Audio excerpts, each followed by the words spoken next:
Welcome to Noble, a network of owners, business leaders, and entrepreneurs. Here, we focus on the 5 stages of business: launching an idea, establishing a business, hiring employees, creating leaders, and then expanding your impact. We hope you enjoy today's session. I'd like to introduce our guest speaker for today. And certainly from perspective of what he does, it's very timely. We've got Glenn Harper this morning, who is a graduate of Ohio State University Fisher College, Harper and Company, CPAs, Pure Tax LLC. And just say a few little words about him. He has his own podcast called Empowering Entrepreneurs. Glenn says that what he does is 90% therapy, which we'll get into a little bit.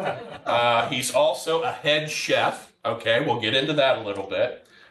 He says he's a stress reliever, all right, helping others. So I think we can maybe figure out what that is.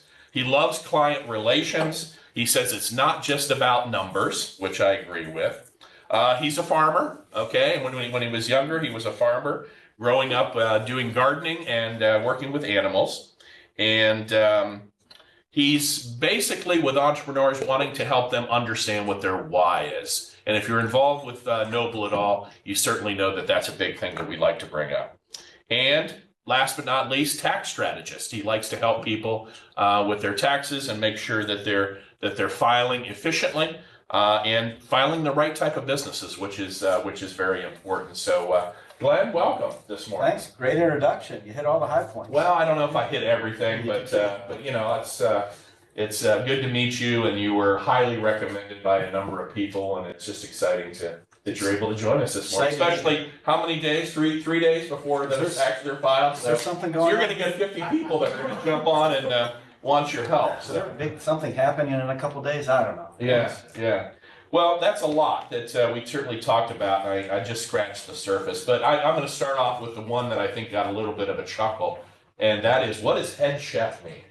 You know, there's just something fun about when you, from a stress standpoint or things that you enjoy, if you can combine them both and do something that lowers your stress and you enjoy doing. I love to cook for people. It's one of my favorite things to do. I don't know, it's one of those love languages. I don't know what you call it, but I truly enjoy the whole art of going to the store, figuring it out, cooking it up, watching it cook, tasting it, cutting it up, and serving out to people. So I love to cook, and some people say it's okay. Some people maybe not, but I like it, so I enjoy doing that. So I hear you do that mainly for your staff. Well, we try to bring in food for our staff during tax season because it's just such a tremendous, intense thing. I wouldn't call it stressful. It's just the intensity of the responsibility that we have for our clients to take all their burdens and figure that out and then give them back what they need.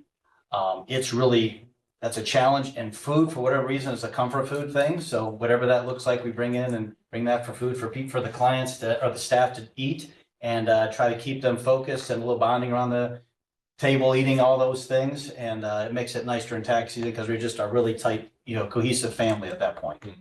And then when we're done, we're out of there, right? Yeah. You don't so if I consider becoming your client and coming to meet with you, would you make me a meal? I would probably, if you were one of those clients we got along with really well, and I'd probably over to the house. I guess I got to get along well. Yes. Most people are so busy, they don't have time. Most people are so busy, they don't have time for that little intimate dinner. But if they do, I love cooking for people. Yeah. Well, I think that's just a cool thing. Likes to cook for his employees and staff, especially during tax season. So, but hey, you grew up on a farm. Tell us a little about how that and how that shaped you, maybe a little bit. Well, I started off in the suburbs of Cleveland. I had a big wheel in a regular suburban neighborhood. Didn't have a care for the world. Walked to school. Life was good. And at 4th grade, parents said, "Hey, we're moving to the farm." I was like, "All right."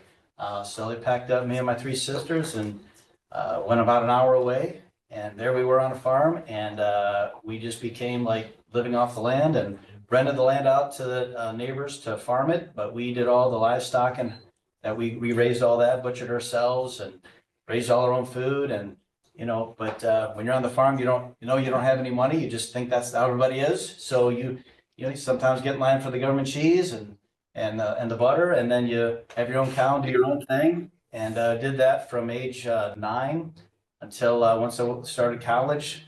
My parents said, okay, the slave labor is gone. We're done with the farming. So my dad still drove back and forth to Cleveland every day for work. Every day, it's 50 miles away. And it was just great because at that point, you can't go back to the city. You're here and you either got to immerse yourself into it, which is ironically just like being in business, right? You got to either embrace it and make the best of it and try to be the best at it, or you're just going to fall away.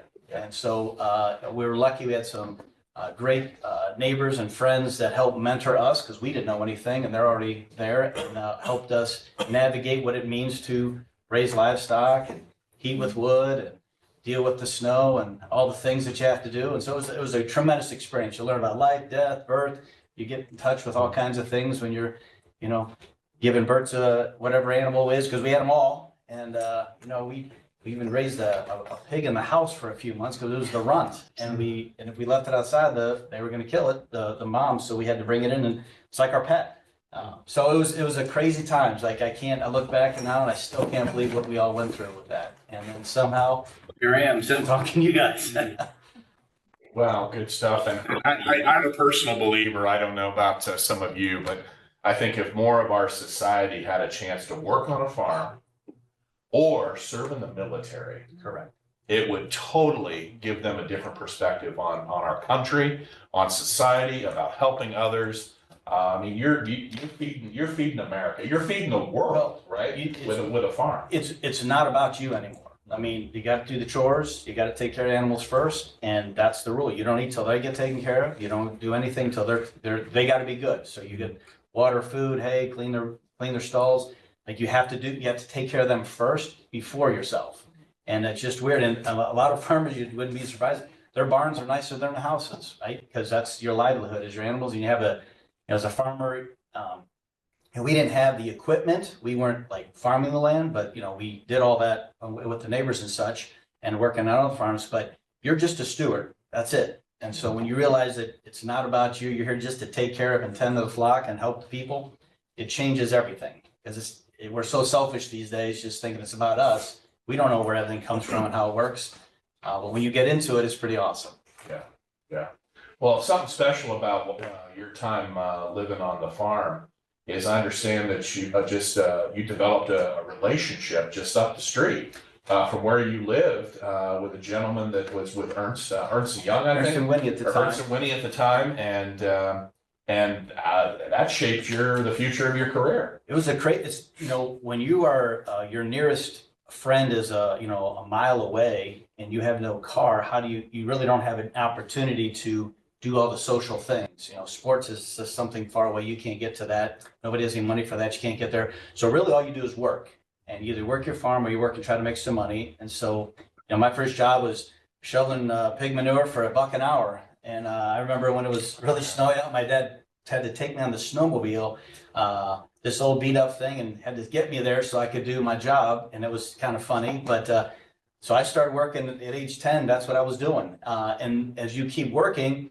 everybody needs a laborer, right? On the farm, everybody needs cheap labor. And, when you're a young man, you're first in line. That's how it works. And then eventually, my one friend was working for a gentleman down the street, and this was his summer weekend home. He lived in Cleveland, and he was a very successful guy working for one of the big 8 accounting firms. And our paths crossed. And when I would go and work by my friend and not get paid and help him when he worked there. And then he moved on, and I took over that job. And I'm like, what do you do for a living? Like, what? How do you have all this stuff? I couldn't comprehend it. He's like, well, I'm a CPA. I'm like, well, I don't know what that is, but I want to be one. And so there it was. So I'm in FFA and VOAG at school, and then I'm working here all summer long and taking care of his whole entire place and just pretend like it was mine. And, as the groundskeeper and everything needed, washed his cars every week and waxed them and did the thing and just took care of everything, plus my normal chores, plus the school and doing the thing. Because, again, you got unlimited time when you're on the farm. And he just took an interest to me. We hit it off real well, and we would just talk shop. And I tried to understand what he was talking about, but it led me to believe there's something bigger out there, not better, but just bigger than mowing grass. And so he just said, like, this is what you could probably do. And I'm like, well, sounds exciting. So, and my parents were like, you're going to go to college. And I'm like, I don't even know what that is and how to do it. And I don't think I could get into Ohio State today, but back then you could. So that was the inspiration to want to be a CPA. Wow. Wow. A neighbor gives you the spark to develop a new job. One person. One person can make the difference. So you mentioned to me too that that you're 90% therapist. What is that all about? How do you go from being a CPA to a therapist? Well, there's transactional things that CPAs do. We call that compliance work, that everybody needs that. Somebody's got to do your debits and credits and make a financial statement. You got to file a tax return, whether it's business or personal. You got to pay quarterly estimates. You got to pay sales tax and use tax and CAT tax. You got to do all these things. And you have to do those things whether you make $1 million, lose $1 million, or break even. You have to do those things. And those tasks that a lot of accountants do are very important, but clients need that. But what they want is the other part. And the other part is the why, the how, the shortcut, the value add, the knowledge transfer. What am I doing? Why am I doing it? What's the best part? What's the best way to do it to navigate not only the industry, the tax code, just all the things, employees, what are my KPIs, key performance indicators for my business that I should be looking at? They want this, but they don't know what that is. They only think they want this. So when a client realizes that they're going to get this no matter what, but if they invest a little bit more, they can get all of this. That's when it changes for a client. And so when that client needs these things, that's the therapist part, because until the client tells you what they want, we bring on a client, we make sure they give us, we call it a manifesto, like go sit on top of the mountain and figure out, what do I want to be in my business? What do I want it to look like, 5 years from now, 10 years from now? How many employees, my revenue, profit, free time? What am I trying to do? Am I trying to exit this thing forever? They have to define that. Then they have to define personally, what am I going to do with the money I make or the time that it generates? What am I trying to do there? Once we get the data, we get those two things. Now the client's like, wow, I didn't think about that. Then the goal is, okay, if you want that, this is how you do it. If you follow these steps, 90% of what all the pitfalls you're going to fall, we're going to avoid all those because now we know where we're going, right? So clients, either when they first start off, they got to do that, or when they can't take it anymore and they're ready to they're ready to give up, that's when they realize, oh, if I just tweak these couple things, it'll happen. So getting inside their head, they're so busy doing what they do, like if you're a dentist, you're a dentist. You're not thinking like a business owner that has a dental shop, right? Or if you're a financial advisor, you're busy doing derivatives and figuring all these things out, but you're not running a business that does financial advising. So I can be a dentist sometimes. I do it on the side. I'm kidding, but I can run a dental practice. I can tell you how to be an entrepreneur and run a business, but I may not be able to tell you how to do your specific trade. But I've worked with enough people, I can give you some tidbits what other people are doing. So it's all about just having that conversation with your client. Well, obviously, Glenn is not your average CPA, okay? At least from the ones I've dealt with.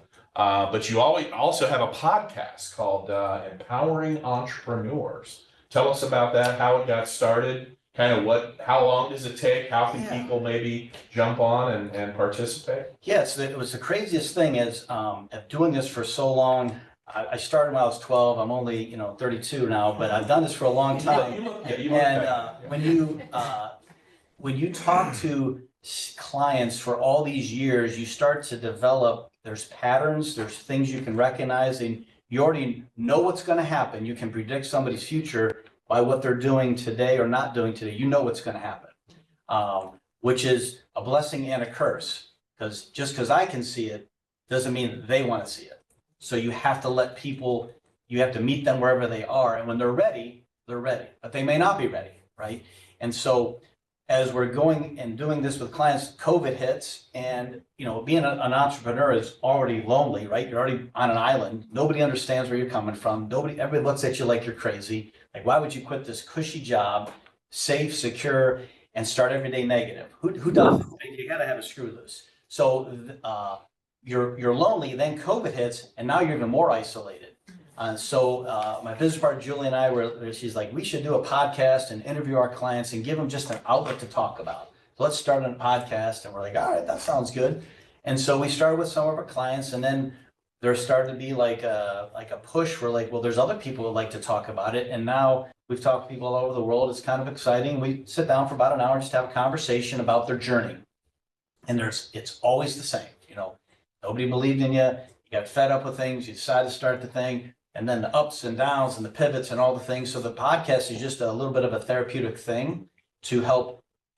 We have a few questions that we ask, and by the time we get to the end, the guest is always like, gosh, I never thought about that. And it's really nice just to see that community of people, because you have nobody to talk to. Like, you make $1 million, you lose $1 million. Who do you talk to as an entrepreneur? The only person you really get to talk to is your CPA, because they kind of know all that. But if I'm just doing your numbers, I'm really not helping you. I'm just like, yeah, you lost $1 million. That's too bad. Oh, you made $1 million, pay more tax. Versus, hey, high five on making the $1 million. What are you going to do to do that next year? What are we going to provide? Or if you lost $1 million, how do you save your business? And during COVID, it was just so hard. So many businesses just lost everything. And that, I shared with you earlier that, as a CPA, there's something like 400,000 CPAs quit after COVID. Mm-hmm. The emotional strain, you're already trying to help somebody, but now, and that's when they're just working in the normal world. When COVID hits, now they're looking at you, and you have to take on all that burden, and they're obviously upset. They're going to maybe lose everything. They don't know what to do. All these government programs are out there. How do you navigate? Who qualifies? And they all need it today. And you're trying to figure that out in tax season. And you're trying to do the thing. And so helping them, back to the mental part of it, is telling them, gotcha, it's going to be okay. We can help you figure this thing out. That's why we started it, because they just needed an outlet. Well, I'll tell you, one of the more difficult challenges that we all face as business owners is our relationships, right? We're maybe good at what we're doing. God gives us certain gifts, and we're good at those gifts. But I don't remember ever growing up in school and being taught how to network, how to build relationships. It was just all assumed that you develop that over time. But I've come to realize as I get older that that's an art. It's an art to building relationships. But a lot of business owners don't get that. And so how do you do that differently? Building relationships. And does building relationships bring you more clients also? Is it more than just helping your current clients? Does that help you bring new clients in? I'm going to go back a little bit on that. And so one of the funniest things, you have certain points in your life where you made the choice to do something that, well, that seems hard, or that seems like a lot of work. Should I do that or not do that? And when you have those decisions, there's two of those things that happen. One is when I was in VOAG and the FFA, one of the things you had to do is parliamentary procedure. Now learn how to public speak. Like, that is the number one terrifying thing for people. And here I am, this little tiny little kid. I'm like, all right, I guess I got to figure that out. And you learn all the things, and you're terrified doing it, but you realize everybody puts their pants on one leg at a time. Just go have a conversation and just be yourself, right? And then the next thing is, somehow I got selected for that Buckeye Boys State the American Legion puts on. Good. And there I am, a farm kid. All of a sudden I'm showing them a Bowling Green, and there's thousands of people there, and you got to do this thing. And it's like, well, what are we all here for? We're not here to be by ourselves. We're here to interact and get to know people, right? And that's the relationship part. So at the end of the day, you're not really selling products and services. You're selling a relationship. If you sell the relationship, is, do you really care about what somebody is really wanting? Can you really help them? If they believe you can help them and you can help them, the sale is going to happen. And it doesn't matter if it's services or products. People, the challenge is what people think they want versus what they really want or need. And if you're a good, I don't want to say salesperson, but you're good in a relationship, you'll dig down and find what that thing is. And that's where the relationship starts. We're not all transactional. I mean, the world wants us to do everything online, and there is a lot of tasks that can be done online. But at the end of the day, people buy from people, and they want to buy from people they like. They want to buy from people they trust, and they want to buy from people that they know that they can solve whatever that problem is they might have, or have a solution that will create an opportunity for them. Perfect, perfect. Well, many of you know that that are involved with Noble. We have a great partnership with Connected Networking Group. Chris Borja, so many of our folks know Chris, and we love doing partnering with them because they are just specialists at helping to teach people how to properly network and really build relationships, not try to sell, but build relationships. And so move. Let's shift gears a little. Tell us a little bit about your relationship with the Lord. How did you come to the Lord? You know, it's the most bizarre thing. When I say bizarre, is because, everybody is on their own path and their own pace to understand what that means, right? You could be taught things as a kid, and whether that's indoctrination or that's just your casual listening. But as a kid, you just don't really know anything, right? You're just a skull full of mush, and you're trying to figure out. So you just do what your parents tell you, and go to church a little bit as a kid. You have this, the golden rule. You got a little bit of the scripture of what you're supposed to do and how you treat people, and you try to figure that out. And then you have life hits you. Things happen to you. You do things, and you're trying to sort that all out, and you never really know what that looks like, right? Because you don't know anything, or there's not a manual of how to deal with that. And so at some point, there's certain things that are presented to you in the space of the good Lord. And, I got saved when I think I was 18, and it was a really amazing experience, but I didn't know what that meant. Today, I can look back and go, wow, that was impactful. Did that make everything great? No, because you just can't do one and done. You have to continue that on. But if you don't know, you're not at the place where you're willing to accept that, makes it a challenge. So as you go through life, like everybody else, you have your ups and downs. You stray, you come back, you stray, you come back, and eventually, oh, that's what that's all about. And then you can go explore that, because then you realize it isn't about this. There's something bigger out there. And that's kind of where I'm at in my journey of like, okay, now there's a thing that's guiding us a little more. It's there. You have to know it's there, but you just don't know how to have that relationship. So when you figure that out, it's a nice process to go through.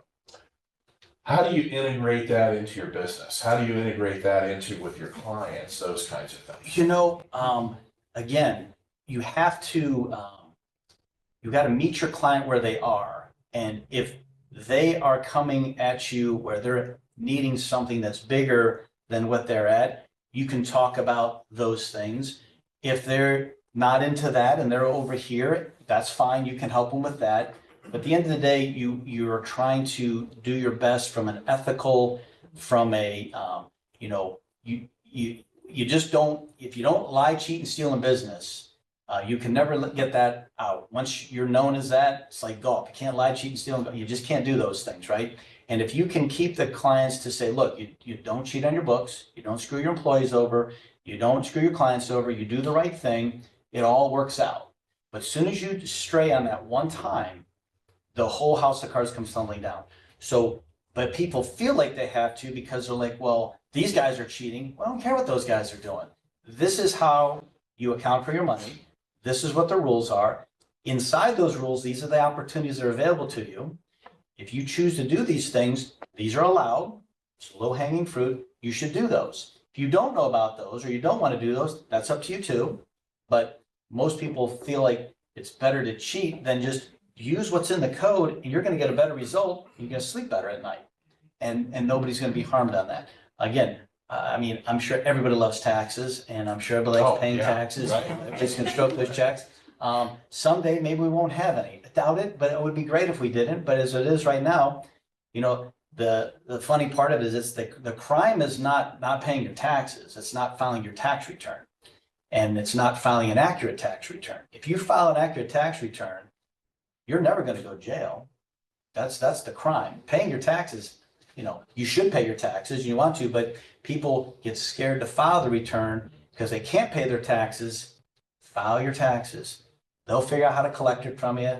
Someday you'll pay. They're very good at that. They have a skill set, a very unique skill set. But yeah, that's how you would look at that. Okay. Well, I think that's, it's unique with everybody. Everybody's got their how they build relationships, and a lot of that is how you were raised and those kinds of things. Would you say that that's kind of your ministry? I mean, if those you get a chance to work with from that perspective. I mean, do you see then what you're doing from a tax perspective as your ministry? Everybody has we call it, Julie and I would call it you have a superpower. Once you identify what that superpower is, it's up to you to either take it and go with it or not. And, I would love to be a professional golfer, and I'm this close to being one. I just missed the cut for the Masters this weekend, but next year You're in confidence. You're all right. We'll have to get our tickets, which are impossible to get. Right. So, yeah. I'm supposed to be playing in there. I don't know what happened, but they must have lost my application. But once you recognize that if you find the thing that you're really good at and you enjoy it, then that's kind of your calling. And so if you had told me 50 years ago that I would enjoy doing what I'm doing, it would be very odd. But I'm not really doing spreadsheets and doing that kind of work.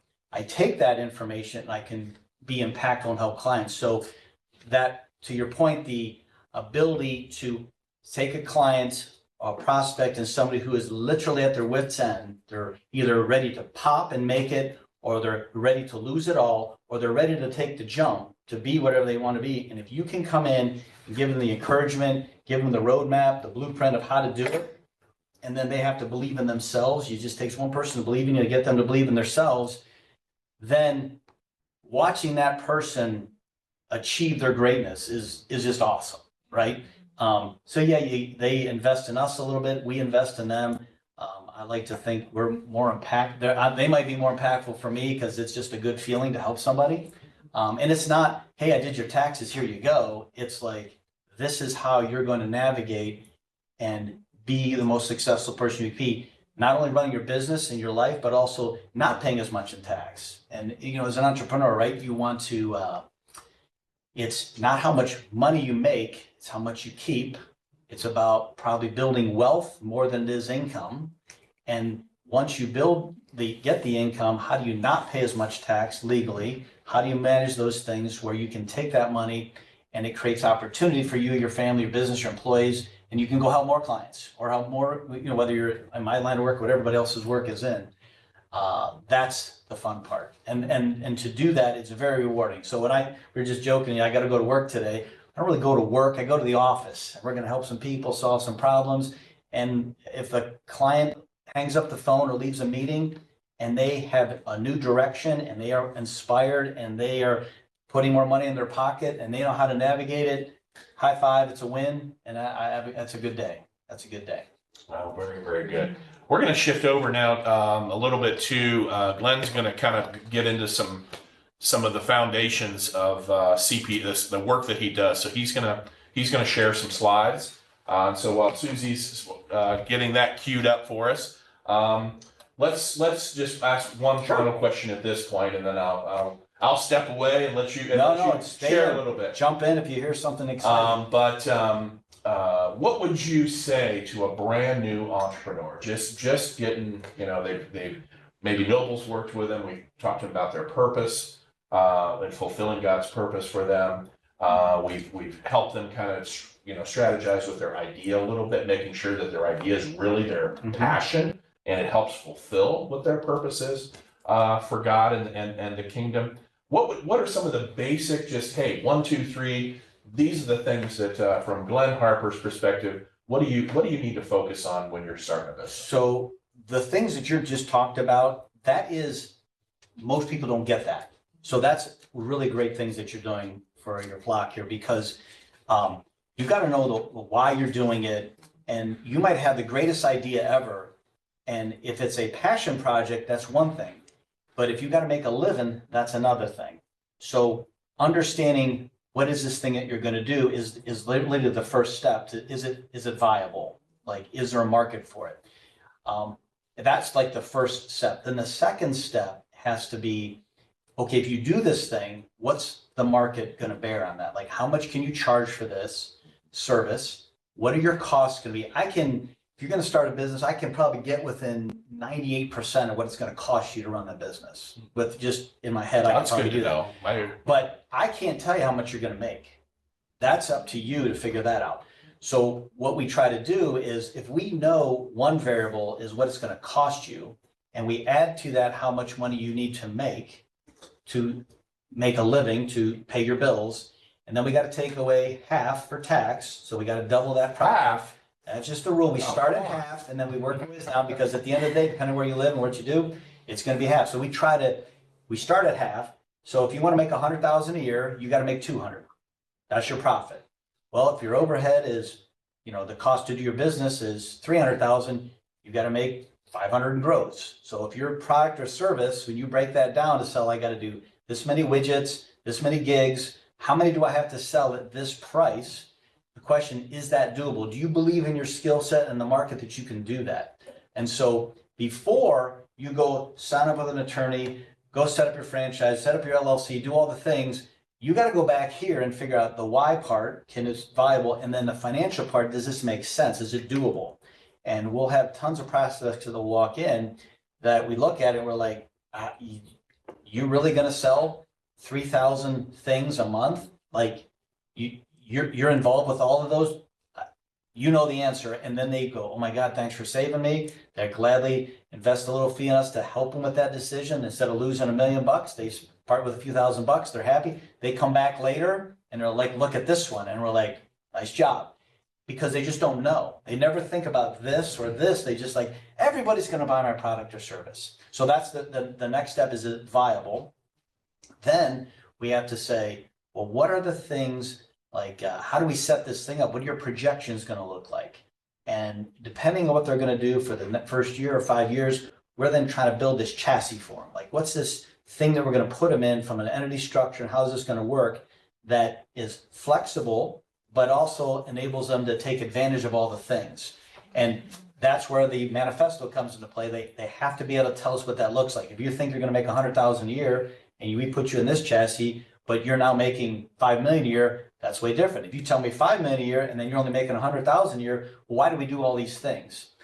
It's always changing. That's what's great about being an entrepreneur. Every day is different. So it's, what do you want to do? Is it viable? Then how do we run that? And after we get to that, then it's going to be like, show me the money, meaning once the money flows in, all your problems generally are solved. If the money doesn't come in, how do we navigate that? And so that's where we get involved with that part as well. Awesome. Awesome. Well, we certainly have a lot of new young budding entrepreneurs that are going through our current Noble Academy program. We've got some other graduates that maybe need to still work on that, need to go backwards to the basics. You have to, like, if you don't have a good foundation, Yeah. It's going to come tumbling down. And it's not about your gross. I don't care about, if you're going to make 10 million and make $20,000, why not make 50,000 gross and make $30,000? Bigger's not better, better's better. Yeah. So some people think it's all about the gross. It's not. It's about how much. It's not what it's what you keep at the end of your future labor. So depending on that business model or whatever that is you're going to be, it's about what you take out of it. That's the key. Well, we've had a number of people that are in there again. I keep mentioning our Noble Academy program, but that's one of our flagship programs where we've helped hundreds of people in Central Ohio and other Noble locations in Cleveland and Pittsburgh and New Jersey and others that will come in the future to help get started by going through that program. So it's such a foundational program. But I would say the majority of people that I say, hey, what are the basic costs of your business? And they say they've got it handled. And I'll tell you, and it's like, if I ask them how much does it cost to make one cupcake, if they're in the cupcake business, they can't do it. They can't tell me that they're using 2 cents for sugar and 10 cents for this and 20 cents for that.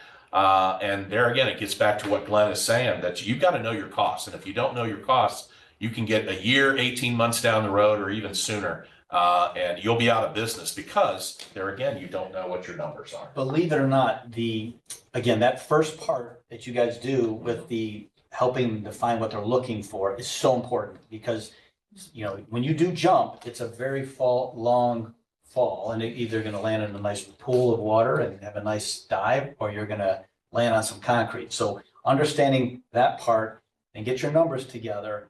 Now you are prepared. You don't just throw somebody out to the wolves. You have to be prepared for that. And where was I going with this? You said something was crucial. The numbers, we can guesstimate all day long, but when you do move, you got to move with purpose. Once you think it's going to go, you got to go. You can't kind of just put your toe in the water. If you just put your toe in the water, you're going to get eaten alive. You got to just like, let's do it. All right. And that's the key. But this beginning piece is so important, because remember, I think it's something like 80% of the businesses, the way they fail within 18 months, the biggest factor is they don't properly pay and classify their employees as either employees or subcontractors. Like, oh, you're a subcontractor, just pay with a 1099. Really, that person's an employee. By the time everybody catches up with you, Ohio unemployment, workers' comp, and the feds, you should have been paying your 10 employees as an employee versus a subcontractor. And they come back and claw that. And those are fiduciary taxes. You can't get out of those. You didn't file the quarterly payroll returns. You're done. It's over, right? The second biggest thing that happens is you make $100,000 a year and you go, oh, I made $100,000 a year. You just spend it. You come see me at tax time. You didn't get the advice at the beginning. And I'm like, we owe 50 grand in tax. And we need 12.5 for tax for Q1. They're like, well, I don't have that. I'm like, what do you mean? I told you to put us. Well, I didn't think you were serious. You think I joke about taxes? I don't joke about taxes. And so now when that happens, you literally are going to be 4 to 5 years of trying to play catch up if you can make the same money. If you can pop, you'll get it paid off sooner. But when you start off behind with the IRS, whether it's in compliance with payroll or you start off behind on taxes, now you have this other burden. You didn't need that burden. If you would just get that information from the beginning and learn what to do, that would be the fourth thing that you got to make sure you plan properly so you don't get behind in those pitfalls, because the path is over there and it's full of quicksand and typhoons and tornadoes and people coming at you. If you can just move the rope and walk along the side and go to the head of the line, because we already know what those things are. If you don't do it the right way, you're going to go through all those things. It's just a little bit better investment to do it that way. That's good, wise information. I'm gonna get up and just step aside a little bit so everybody that's online and our group here can fully see the screen as Glenn is just sharing some of his key points and what he does with his clients. So Glenn, we'll let you go Great. here. So. Oh, here we go. So one of the things that we help entrepreneurs. Oh, absolutely. Yeah. Be comfortable. Stiffen it up. As an entrepreneur, again, we talked about you're just on this island where you really don't know what you don't know. You just know that you have this passion, this dream, like you have this calling that you want to be something more than you were. And if you follow certain steps, you're probably going to get there okay, unless your product or service is not very good. But if you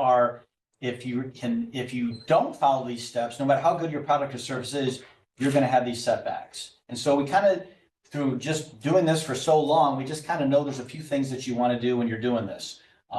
So if you want to hit the next slide. All right. So we already talked about payroll taxes up front. Like, this is a thing when you go, before you hire your first person, you should be calling your CPA up and just say, hey, look, this is what I'm thinking about doing. What are the rules? Because that is the number one reason. People are like, oh, I don't want to go do the payroll thing. It takes too long. I got to hire a company. I got to fill these forms. I got all the thing. I'll just pay with a quick 1099 under the table. Just don't do that. Do it right. If you do it right the first time, it might cost you a little bit more at the beginning, but by the time, what it would have cost you what it's going to cost you if you don't do it right is exponentially, and you're probably out of business. It's so hard to recover from something like this because they can claw back basically forever. All right. And then when you get behind on your tax, it's the same thing. And again, we were just talking here with Jerry here, like sales taxes. If you're selling online to different, like you might think you don't have to pay, withhold sales tax, but you have to. And that's another tax that follows you forever. So start off doing it right, make the investment to make that happen. And again, they don't care, the IRS in the state, that you didn't know. they don't have any humor for that. They're like, you should know. And if you don't know, they're going to take you down. All right. So the key to success, again, is when it comes to financially is we say the success of an entrepreneur is directly correlated to the financial demands that the owner puts on it, i.e., meaning if you make money and you take all the money out of your company, well, now you have no operating capital. Operating capital is your cash in the bank to pay your bills. If you don't have any money because you pillage your company, well, how are you going to navigate the ups and downs? There's not a business owner out here that doesn't have ups and downs or seasonals or whatever, slow pay customers, you get behind on this, you have an unexpected expense. You have to have a lot of dry powder to do that. So to do that, you have to basically, here's your company is supposed to feed you. And remember, this is the greatest thing about Americans. This is what we make and this is what we spend. And we are really, really good at it. We take after a government, which is nice. So when we go get a raise, we make a little more, we go spend a little more. Well, when you have a quote real job and you're getting steady income, you can leverage that and you can manage that until something happens, you might lose your job. But when you're a business owner, if you keep doing this, that cycle of business going up and down, when you're at the top and it drops, not only can you not pay your bills at home, but you can't keep the number one revenue source for your income source at home is your business. So we always say when you're starting a business, especially, is you have to pretend like you're back in, if you went to college or didn't go to college, you got to pretend like you're 20 years old, you don't have any money. So you have to get your budget at home to be as tight and as small as possible down here. So as the business is doing this, it doesn't phase you. You're not stressed at home, all right? And when you can do that, you're not living above your means. You can weather the storm, and as that money gets plowed back in at the end of the year, we look at, well, here's how much money we have. Well, how much do we need for next year's operating capital? It's here. What do we want as a little cushion? It's here. Well, we have this much left. Now I can take out and give you a chunk of money. You've already paid taxes on it. I'll show that in a minute. But you can take a chunk of money, and if I give you $24,000, I'm just making up a number that you didn't take out throughout the year and just give you a chunk, you're going to do way more great things with that $24,000 than if I give you an extra, whatever that is, $500 a week. Because we all know once the money leaves the business and it comes home, it's just gone into the vortex of doom. It just goes away. So if you can keep this in your business, and again, there's ways to protect it and all those things, but you just don't want to take it out. So that home spending is very important. And again, if you're single, it's really easy. But if you're married, well, now you got another dynamic. So you have to have that hard conversation at home. So we're not trying to put you on a budget. We're just trying to put you on a good spending habit that says, I'm not going to be a consumer, I'm going to be an investor. And that's the key part of that. And, we have a module, we call it the entrepreneurs and the spouses that love them, right? As an entrepreneur, in your head of what you want to do and how you want to do it, you keep that inside. And that's whether you're a chick or a dude, you really don't share that with anybody because it's your dream. Your spouse is over here, they don't know what that is, right? They just know that you're stressed out, you're working hard. They don't know what there's a disconnect. And you learn this when you go through yourself and you go and watch clients go through that. You have to bring that together to have the expectation of what does this mean so they know what to expect. And most spouses will be like, all right, this is what it is, I got it. And others, they're not going to be able to handle it. But you got to know where that is. And you start that off at the beginning, and that's going to help you really have a better chance of success down the road because your spouse is supposed to be your biggest advocate, right? And they're supposed to be there for you. But if you don't share with them, how are they going to know, right? And you watching yourself struggle by yourself, again, it's not their cross to bear, but it is something that can support you because you still got to go hunt and kill and do your own thing. So one of the things we like to say is that I get a kick out of this, and I say chicks and dudes because it's just an easy term to use. But when we look at when money leaves the business, 99.9% of business owners run their business really, really well. They don't buy things they don't think they need. If they think they need a new thermostat or a Johnson rod or a new service, they believe that that's going to generate revenue for them, or it's a good expense. They will buy it, and 99% of the time they're right on, and they're usually very conservative on their spending habits. When the money goes home, that's when it all blows up, okay? And so we like to say that one of the best ways at home to avoid those conversations with spouses and uncomfortable with money is we try to have a called the 3 bank account rule. there's could be more, whatever. But we have this, the money goes into the joint bank account at home. And inside that joint bank account, that's where we pay our fixed expense. We pay our mortgage, our car payments, and do the things with daycare, the sport. We do all the things because we know what that number is. It's a set number. So back earlier when I was talking, you need to take out X for home. That's part of that. But this is where it goes south for people, is that if I were to look at that joint bank account for most people who are married, we're going to see the chicks are going to spend 50 transactions, less than $100 all month long. $12 at Starbucks, $14 at Target, $37 at Target, on Amazon, and this. And they're going to spend $3,000. I'm making up a number, $3,000, but it's going to be like 60 transactions. You look at the dudes spending, it's going to be golf clubs, $2,000, a couple pairs of pants, $500. It still equals the same amount. But his chick is looking at, dude, why are you spending $2,000 instead of golf clubs? He's looking over here at spouse, why are you spending all this money at Target and it's the same amount? So what we do is we say, let's just set up a separate bank account. We call it our discretionary spending account, one for the chick and one for the dude. And we say, what's the number you need per month to just do what you need to do? Because remember, dudes really don't buy stuff really for the house, for the kids. It's just not what dudes do, but chicks do. So if you say, look, we're both going to get $2,000 a month, that drops in this account. Okay. What'll happen is that's all the money that's there to spend. And when that happens, we've now controlled our household spending because there's no more money. Like once you spend that, it's done. Chick and the dude, this is all you get.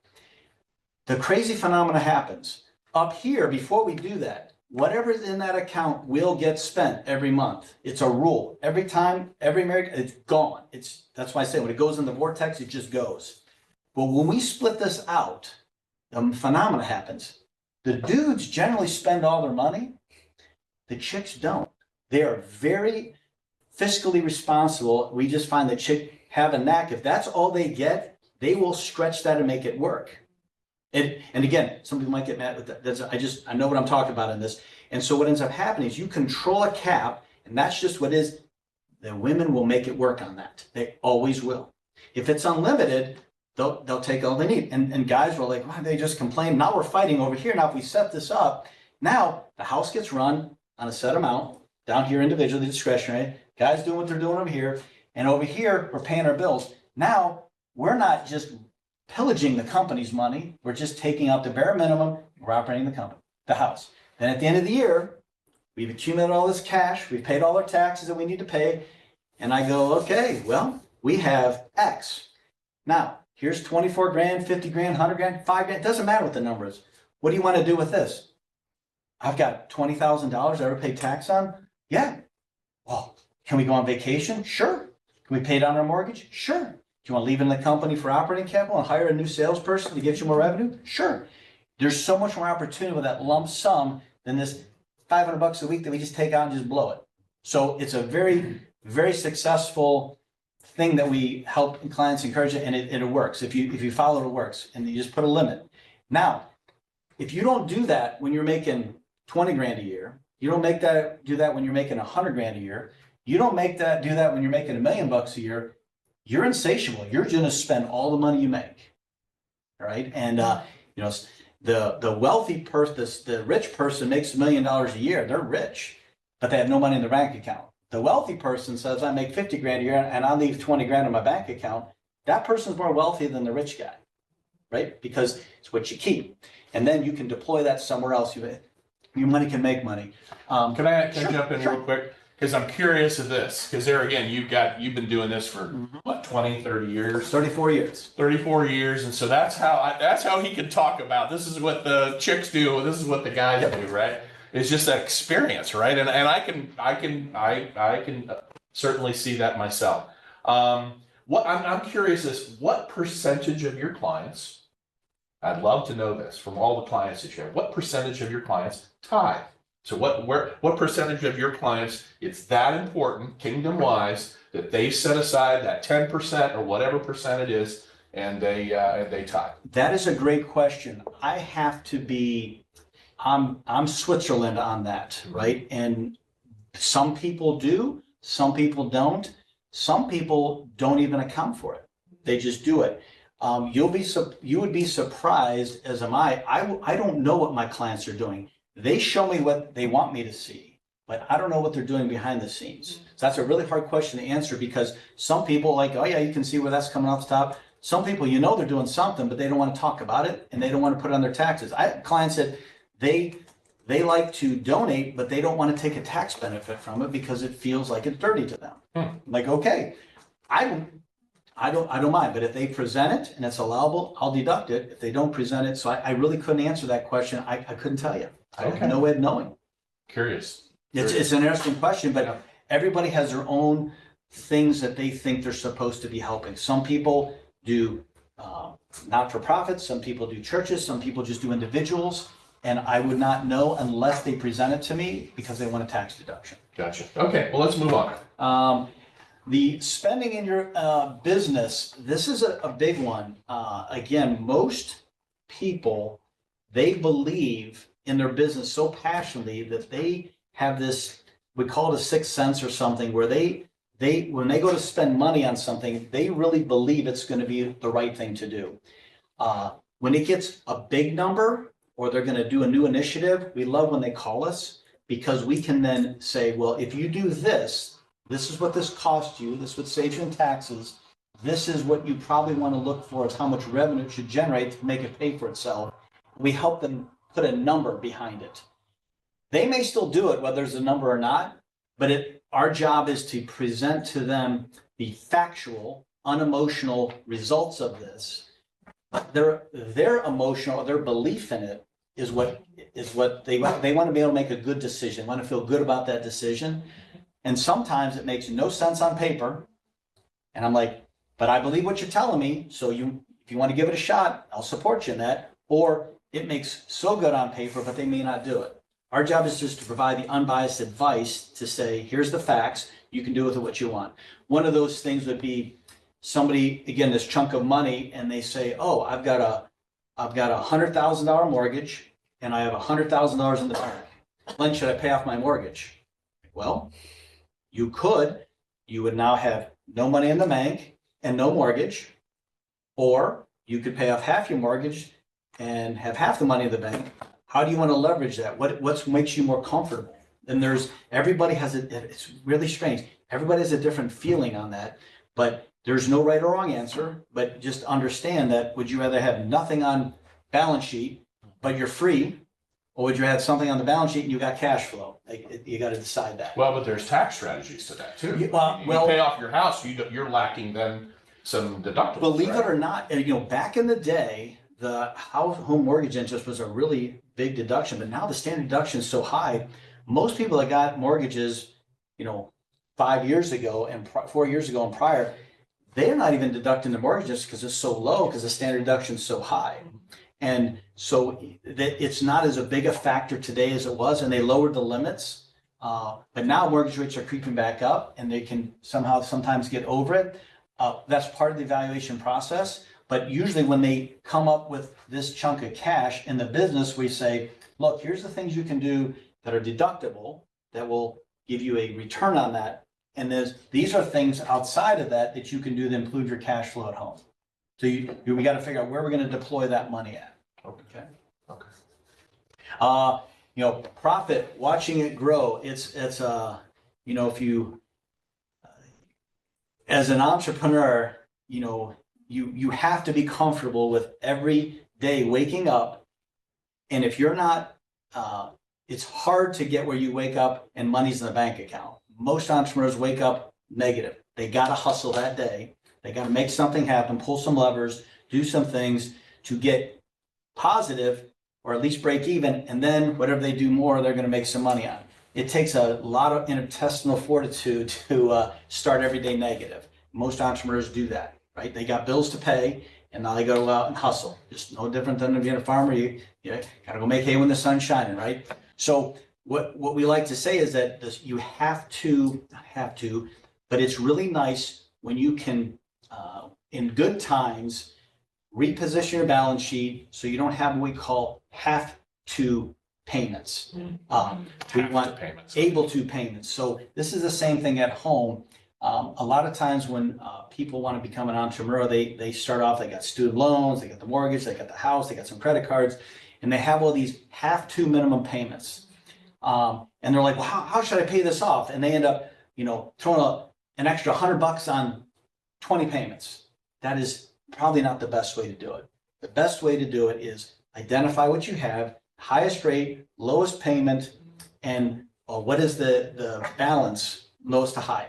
And we say the have to payment is the minimum payment on all of them, but one, the one that's really the bad one. And our able to is what we have extra, and we go pay that one. When that drops off, say we had 10 of them, we're paying, I'm making up a number, $10,000 a month. Now our have to payments go down to $9,000 a month, but we're able to pay 10. So now we grab this other one, minimum payments on 8 of them, and load up on this one. And every time we pay one off, our have to payments that we have to pay every month, that amount gets lower, takes the pressure off, but we're able to pay more, and we assault it that way. Wow. And so in your business, it's the same thing. If you are constantly taking money out and incurring debt, it's really, really hard to get ahead. And especially if you don't plan for your taxes, if you get behind on that, it makes it really hard to do that. All right. So our goal is, in the profit, is try to leave as much in there as possible, take out the least amount, because that gives you, we call it opportunity. And opportunity is what it's all about. All right. My why is, again, I just got a unique skill set, I like to think, and I love to help people achieve their greatness, whatever that is. And it doesn't matter if they want to have a real job and be the best at it, they want to be an entrepreneur, a solopreneur, build a multi-billion-dollar business, build it and sell it and grow, milk it. We don't care. We just want to help you navigate whatever that is. And so my why is, I'm here to serve, and I love to help people. And if I can help take this massive thing that people have, phobias for taxes are real. Being scared in business, and like, I don't know if I can do this, and the confidence, we can give them confidence, show them a roadmap how to do it. I can't tell them how to make a better table, but I can tell them how to run a business around that and help them navigate the tax code, and they can achieve their dream. That's a win for me. So that's our why. And our team at our office, we take on all of our clients' burdens, and we have to I have to get into your world. You come and see me, I got to get out of my chair and I got to jump in your world and go, whoa, what do you have? Look at all this stuff. Okay. All right. Okay. And then the goal is to try to solve that algorithm. So when I come back over here, I can go, you need to do this. And if you can do that, that's going to free up time, money, resources, so you can be better, because you can't be your best if you're burdened with all the stresses of things you don't know and you can't control. Let me take care of those. So part of being an entrepreneur is, again, part of your program here is empowering other people to take those things off your plate, right? And when you can do that, that really frees you up to be the business leader that you're supposed to be. Again, I still like doing a few tax returns. I still like doing some things, but that's not the best use of what I do. My best use is to solve problems, help clients, and lead a team, right?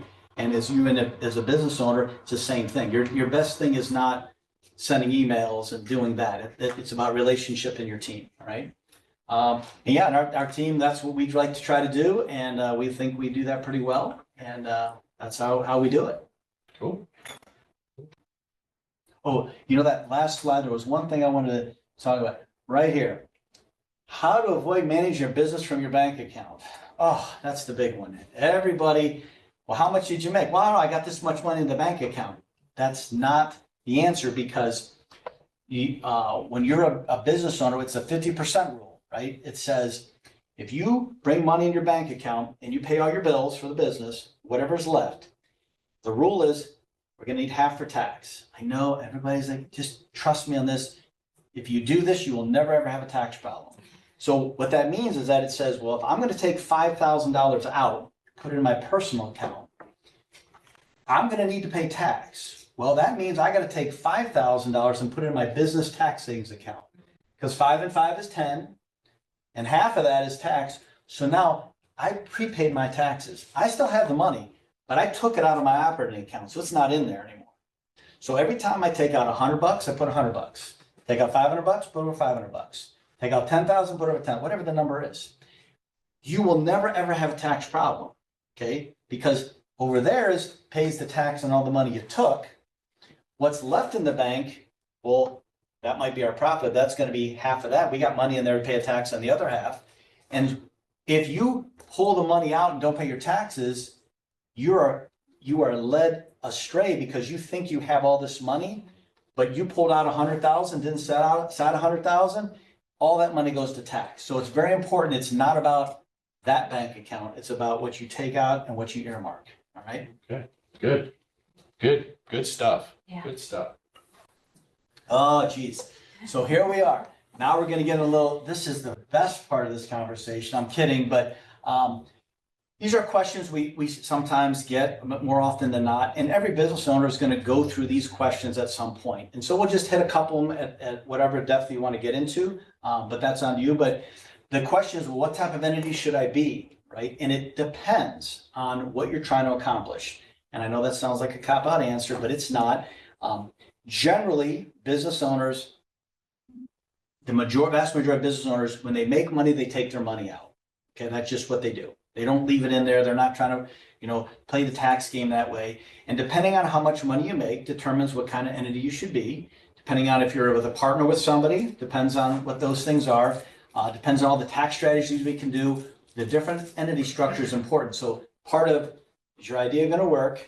Put some money to it. The next step is like, okay, now we're going to do it. What entity makes sense when we figure out what your goals are and what income you're going to be at? So we then help you decide that. And it could be multiple entities that we set up for you to do certain goals to do that. And are you building to exit? Are you building to milk it? Are you building just a lifestyle business? It all depends, okay? Can I write off my G-Wagon? Like, everybody wants to write off their car, the heavy vehicle.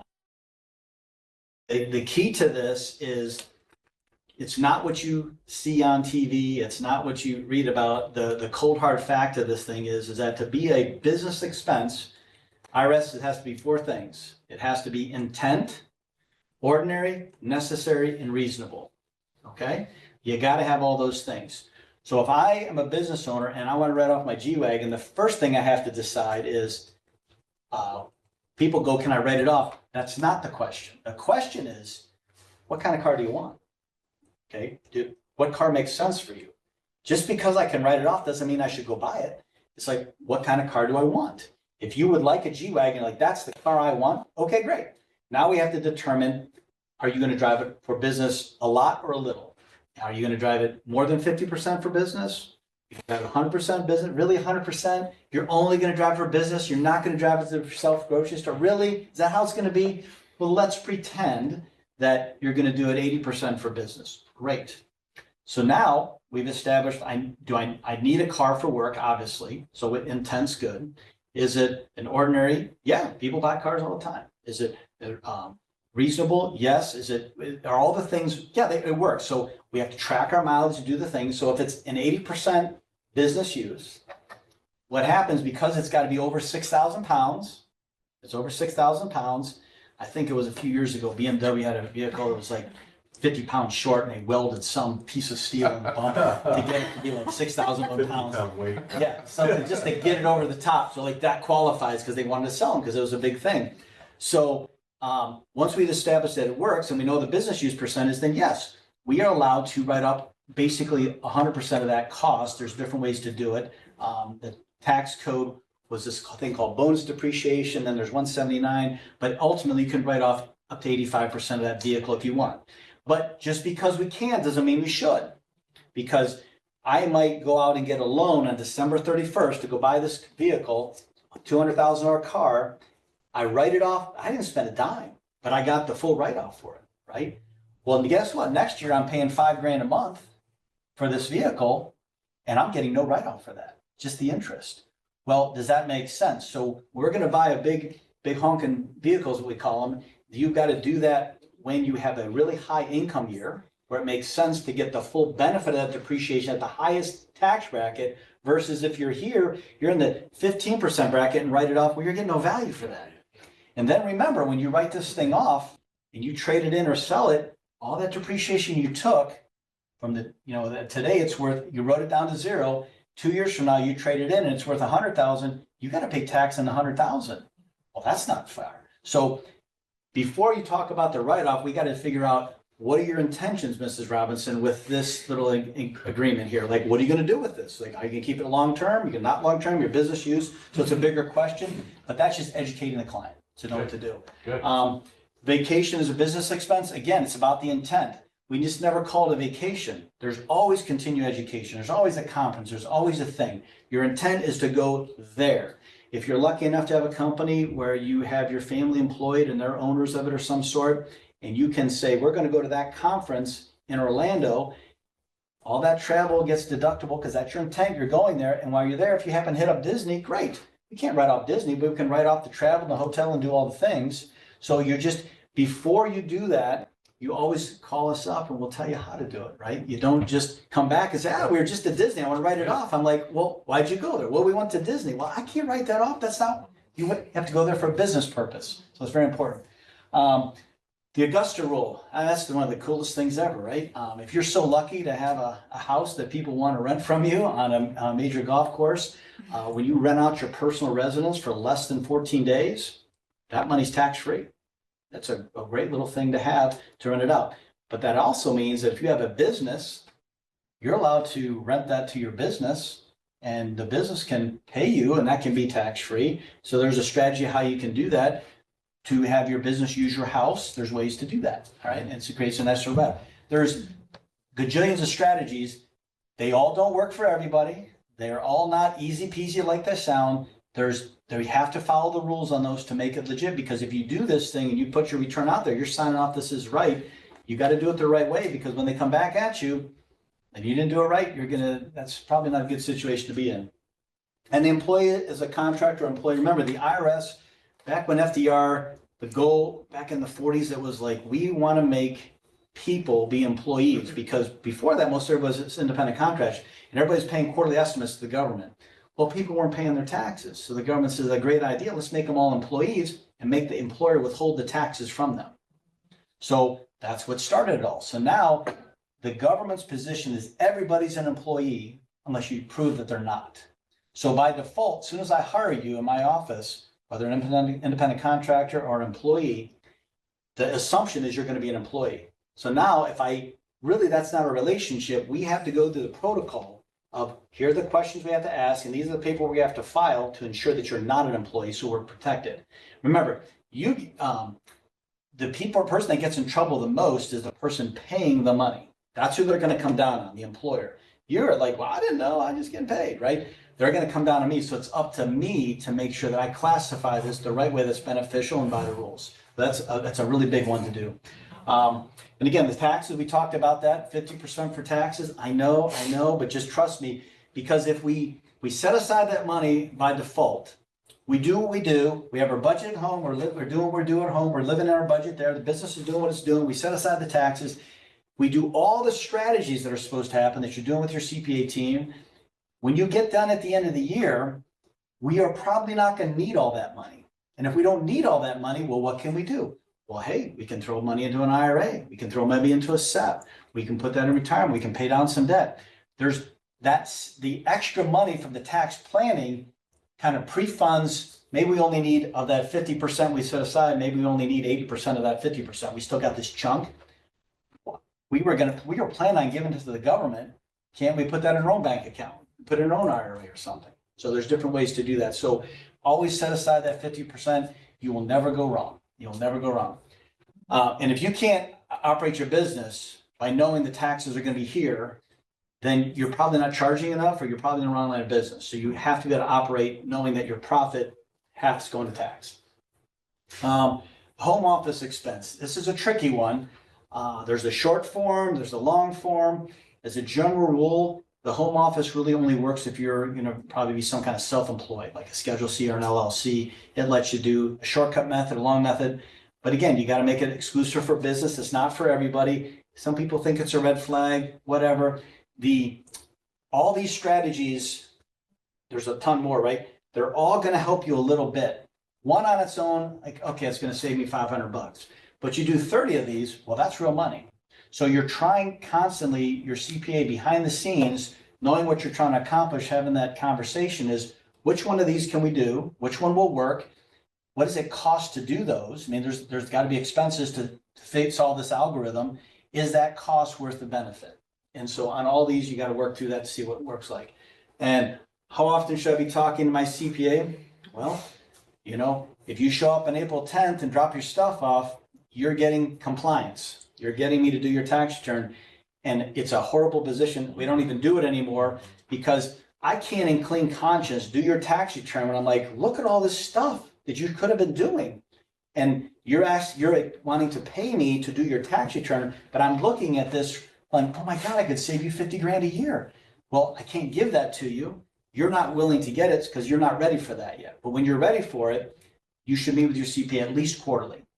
You know, the goal of your CPA is to predict the future based on current financials and current trends, applying those tax strategies. So when we get to tax time, we already know the answer. There's no surprises. We can file an extension, whatever. We already know the name. We don't know what the number is going to be, but we're working with you proactively throughout the year to make sure there is no surprise.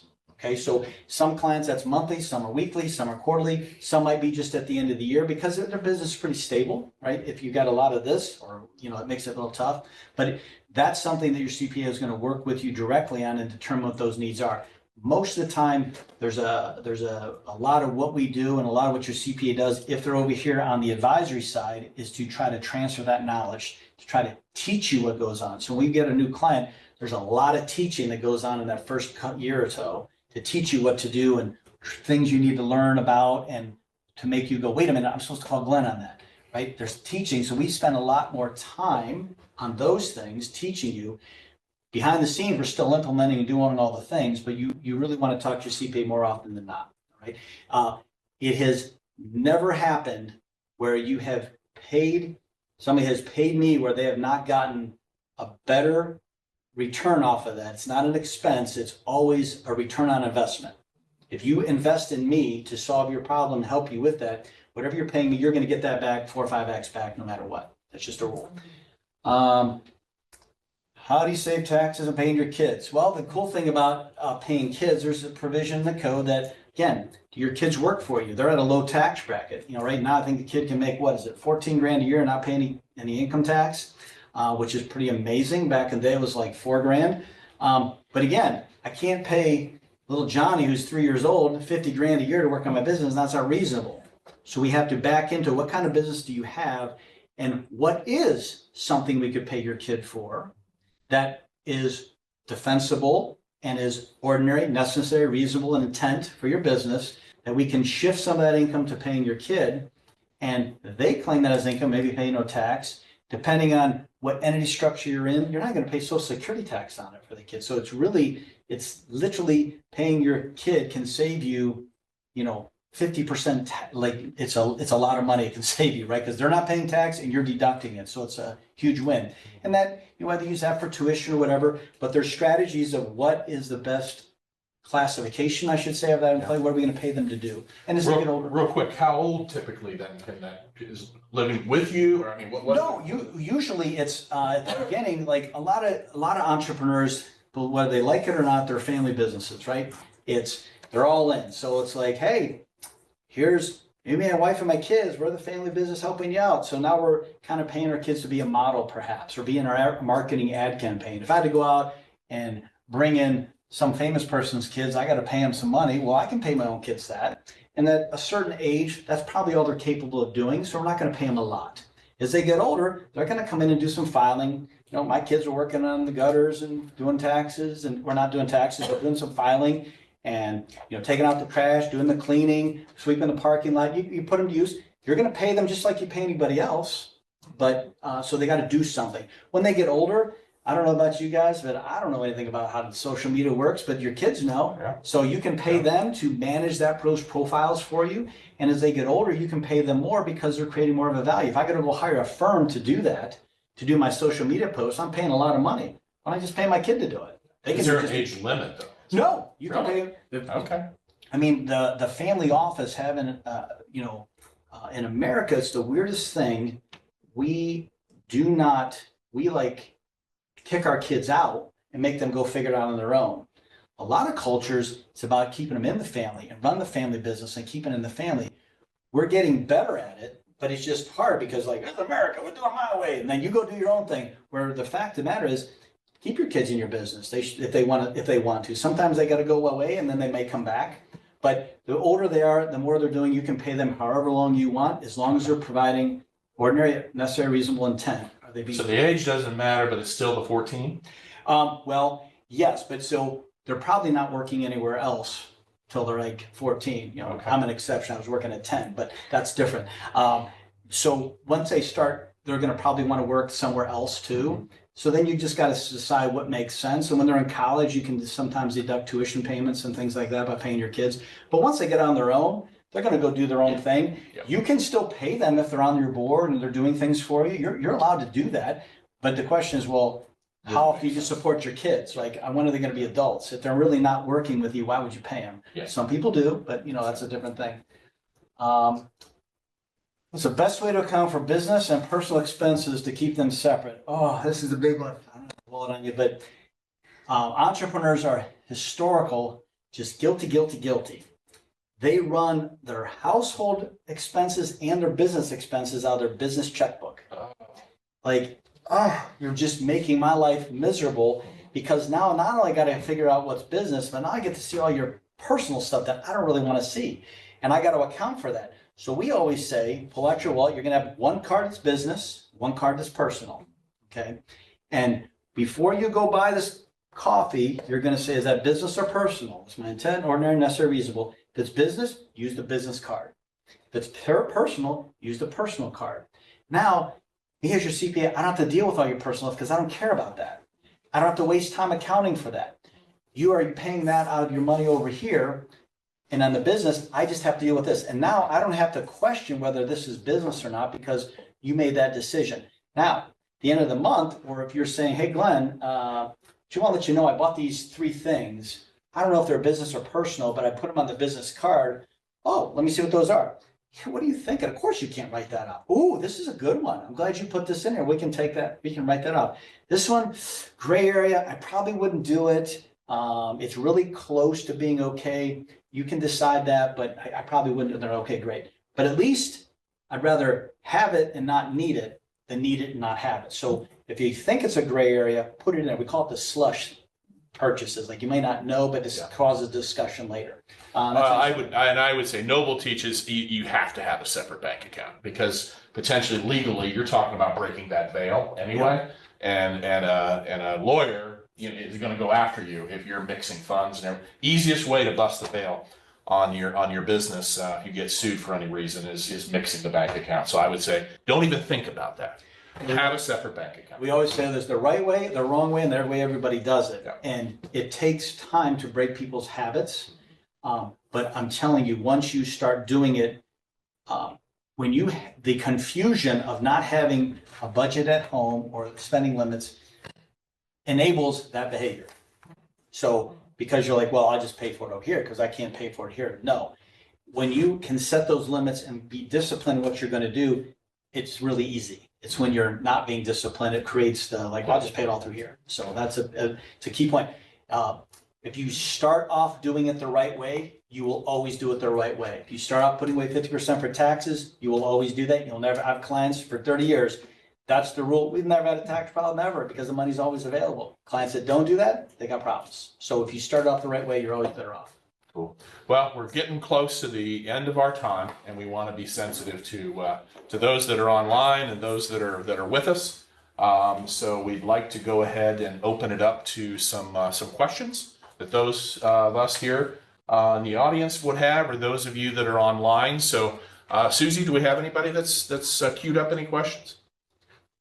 No, we've not asked him yet, so. Okay, and okay. I didn't, he's got more I have a slides. quick and he knows. question. I can start it, that way they can have some time to queue it up.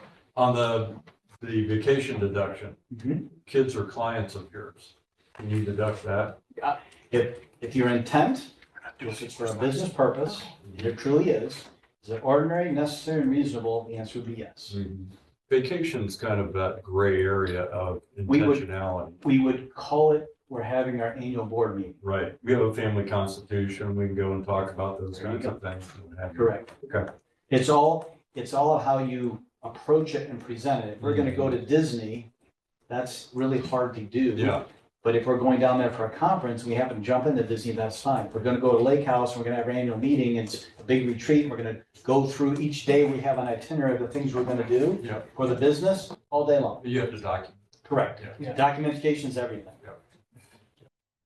Opening it up to our audience. If you'd like to turn off your or turn on your mic, sorry, and have any questions that you'd like to ask him, here's your chance. You're got somebody who's great about sharing those kind of strategies for, again, going on vacation. Well, you turn that into a business meeting, those kinds of things. But those are the kind of questions you get to answer today. So, anybody? I have a question. Yeah, Patrice. Hi, and thank you for those like 4 ways to tell if it's a business expense, but I was hoping if you could give a little bit more color for like a general rule as to how those expenses are defined. I know when I have gone on retreats with my company, they may charge coffee on the business card, and you use that as an example, but maybe that should be like a personal on your personal account once you're like fully up and running. So do you have any like can you just clarify that a little bit more? I'm not sure I understand your question. Are you when you're traveling, or when be more specific? So just on regular day to day, so not traveling. Right, again, when you are going to spend money, like if I'm working from my house and I'm going to go to a client's office, my intent is to go to my client's office. I'm going to deduct my mileage. I'm going to pick up a cup of coffee to bring for myself and my client. I'm going to pick that up to take to my client. I'm going to take that as a business expense. It might be limited to 50% or whatever. All the things that I need to do my job to be able to be there and be present and help my client. If I have to spend money to do that, that's my intent. Now, some things I might go bring my client Ohio State football tickets. Well, I can't deduct it, but it is a business expense. I just can't deduct it. So I would use my business card for that. So the majority of things you're going to do will probably be business expenses, but there's going to be a few that might be deductible, but they might not be deductible. I would still use my business card for those. Okay. All right, thank you. You bet. Anybody else online have any questions? Anybody else in the audience have any questions today? I do. Excellent. So if we were to buy like a suite, at like a sporting event and use that to entertain clients and friends, is that, how does the IRS, how would you treat that? They don't like you deducting that. They call that entertainment. Now, there's some gray area on that where sometimes they've been clarifying this over the years, so I'd have to look at it specific, but if you're going before the event, you're gonna rent that out, and you're gonna do a continuing education seminar for things, and that cost is for that. You can probably deduct that. It's no different than going to a hotel and having a banquet room and teaching your clients. But when that's coupled with, it is a hockey game or it's a football game, it's being like, that's probably entertainment. But depending on what you're doing and how you're doing it, it's more likely that you can deduct it. But you just can't have people come to the suite and we're gonna hang out, watch the game. You're probably not gonna get to deduct that at all. Oh. So if you had some type of program, maybe some type of education program. Oh, okay. Yeah. I hadn't heard or thought of that. Like you can't, cruises are not deductible unless it's a US, based ship that you can do that, but still you have to have an itinerary of why you're doing where you're going. It's no different than your office is deductible because you do business things in there. So if you're gonna go to a hotel, like a meeting room, or you're gonna go over here or a remote office somewhere, what is the business purpose behind it? Okay, you just have to document that. Good call. Good call. Anybody else here today? Yes, sir. Yes, you mentioned the purchase of a vehicle and using a business credit card. Now, would CPA help to a potential client with navigating the best possible, which bank offers the best APR on credit cards? Same thing on loans? So we can help, but ultimately you're going to be the consumer on that. Yeah. What we usually try to do is, again, December 29th, 30th, I get the calls from my clients. I'm at the dealership. What should I do? I love them, right? I love those calls. And usually we look at the paperwork and go, you are getting screwed on this. Like they're sticking it to you. So it's ultimately up to you to shop around. We'll help you define what that number is, what they're really charging you, but you're going to have to do the shopping yourself. Okay. Yeah, we have a relationship with banks and such, but that's going to be on you as a consumer to go find the best choice for that. However you buy it, again, if it's a car, we got to make sure it's going to be titled in the right name, the loan's in the right name, how we want to do that, and then you're going to shop for that best rate. Again, remember, just because it's a write-off, like we love write-offs, right? But our goal in life is to have money that comes in and we didn't have to spend a penny to make it. We don't have to spend money to make money. That's everybody's goal. It's just mailbox money shows up. Wow, look at that. I have no write-offs. If you're going to spend money, how do I make it a write-off, right? And that comes down to the intent and those things. So we don't, if we're going to spend all our money, well, great. If you want to make a write-off, I'll charge you 50 grand. You made 100 grand this year and you want some write-offs? Pay me 50 grand. I'll get your income really low so you don't have to pay a lot of taxes. I'll do that for you today only. And I'll take that 50 grand. And I'll pay the taxes on it. I'll do that. I'll get you a nice write-off. That's not what it is. It's about how do you spend the least amount of money to generate the most amount of revenue. And if you're going to spend money, how do we really make that a write-off if we can? Okay, anyone else? One last question online. Anybody have one?